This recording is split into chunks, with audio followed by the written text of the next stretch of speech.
This is Dr. Parikh, and we're thinking about your overview paragraphs and your introduction. We'll start with the overview paragraphs because that's where most of the changes happen. So for your abstract, you are going to rewrite most of it. Your motivation or context may stay similar, but especially if I wasn't able to fit your question as closely as I would like to your abstract. I mean, my goal is to create a question that could just slide right into what you're already doing. But if that just didn't happen for whatever reason, maybe I didn't have a scale available that would fit, maybe it was hard to focus in on something simple enough for the stats we do, adjust your motivation. Your problem statement should clearly lead up, and actually this should clearly lead up to your hypothesis. So this will be similar to the present study statement, or the present study paragraph, where you are building clearly, the whole purpose is to build a case for why your study makes sense, given what we have in the literature already and what we're missing. Hypothesis, here you're going to copy, and I'll say copy exactly. So just a copy and paste is fine here. I also want, and if you're doing this in spring 2022, I might not have this in the examples yet, but what I'm looking to do is to have a more clear summary of your study. So when you look at empirical articles abstracts, they have a summary of everything that happened. Let's see what happens. I'm rolling the dice here because I haven't looked at this yet. But if we come up, so we've still got this storybook one. If we come up, let me see if I can go to the edge. Nope, I'm going to still have to zoom out. Let's see. This study examined blah, blah, blah, blah, blah. And then remember, this one didn't have people. It had books as its main focus. So they describe what the books were, how they coded it, what the results were. So here, even though it's not a study with people, it's still a study and the main idea is being described.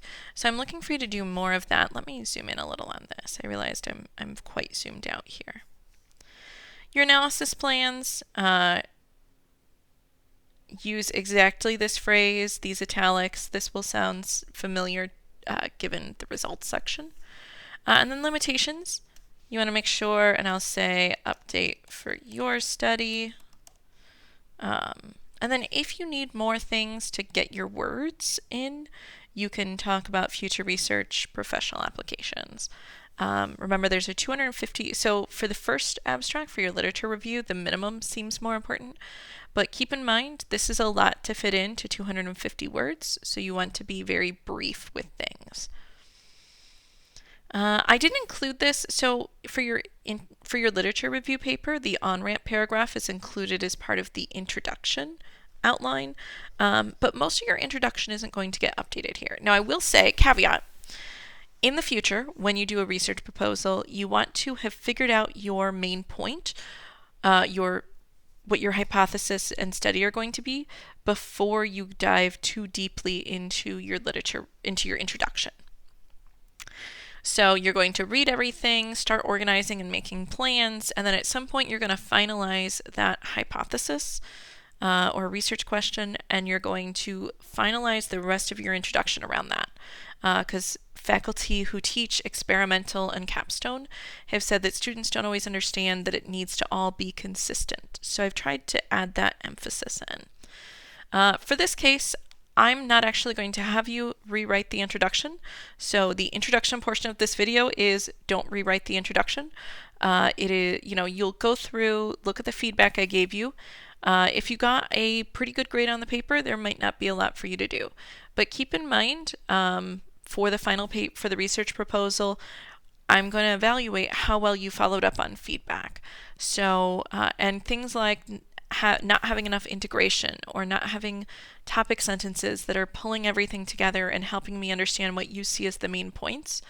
Those things all add up. Not only, there's little specific places I check off in the rubric for things like topic sentences or having enough sources, but also a lot of the bigger evaluations of your writing, like whether you are integrating, whether you're asserting yourself over the ideas, whether you're showing the main ideas compared to the small details.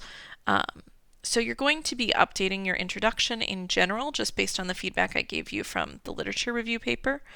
But I'm not expecting you to add new information beyond the feedback, So if I say, look, you don't have enough sources, you're not developing it enough, then of course I would like to see that ideally in your final paper. I'll also say I recognize that you've got a lot of courses demanding your time, and just pragmatically, you might choose not to put, you might choose not to completely rewrite your paper even if you didn't do well the first time. And that's okay. I'm not going to be mad at you, but I'm going to grade the paper that's in front of me. It's not a judgment of you as a person or you as a writer.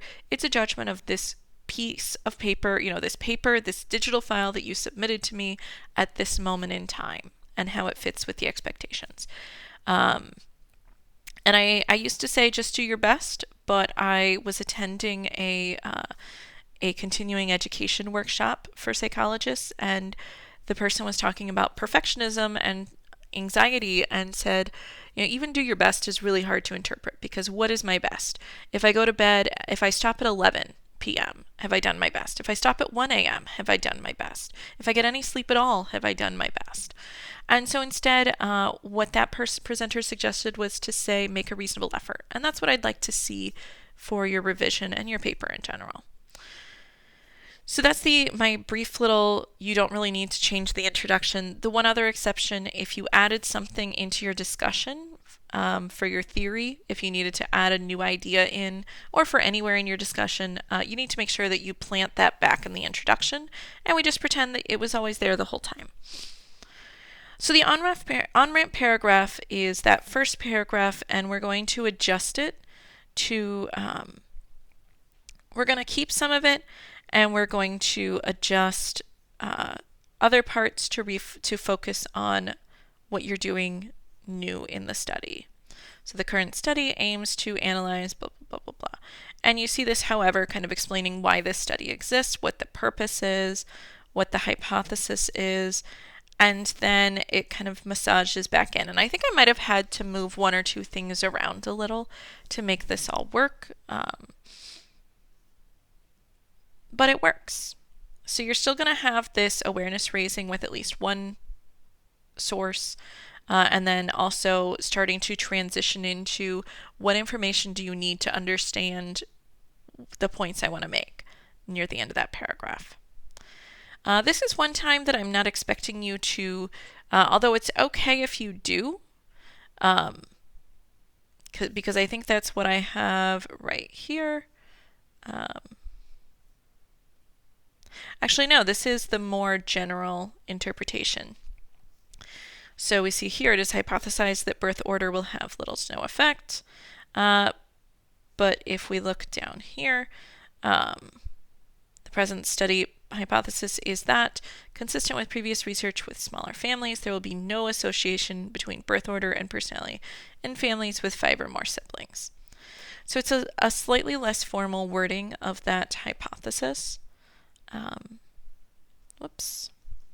Because there's lots of other places that we do write the entire formal hypothesis. But you still want to make sure that it is the same hypothesis that you're talking about everywhere. Discussion summary. For the last paper, this was part of the overview paragraphs, but now it is, there's a little more detail to it, so it goes in the discussion outline now. And then the conclusion, this will probably stay closest to the original. So you're going to do a purpose statement, which is the blend of your motivation and hypothesis. You want to have 1 or 2 main take-home points. And then at least 1 limitation, future research idea, and professional application. You don't have to choose all of them. It's up to you. Let's see, I think I'll actually take this out. I think that'll be a little more clear. So you don't have to include all 3 limitations in future research or both professional application. I'm not sure why I have those, why I say limitations there, but just from your discussion section. So that is what you do to update your overview paragraphs. I am looking for these. Oh, I still say literature review, research, proposal. Sorry, it's my first semester using some of these new documents, and I'm still working out some kinks. Also, good reminder, if you ever see something and it seems weird and you're confused, it could just be a mistake. Feel free to email me, especially if you notice that it's been edited fairly recently, or if you know that it's something new I'm trying this semester. There's issues sometimes. And sometimes it's fine. Let's see, I call this an on ramp now because, again, it's about getting people up to speed quickly. All right, I think that's what you need to know. The next video is just a quick review of everything that goes into the paper, and you're just about done. Congratulations.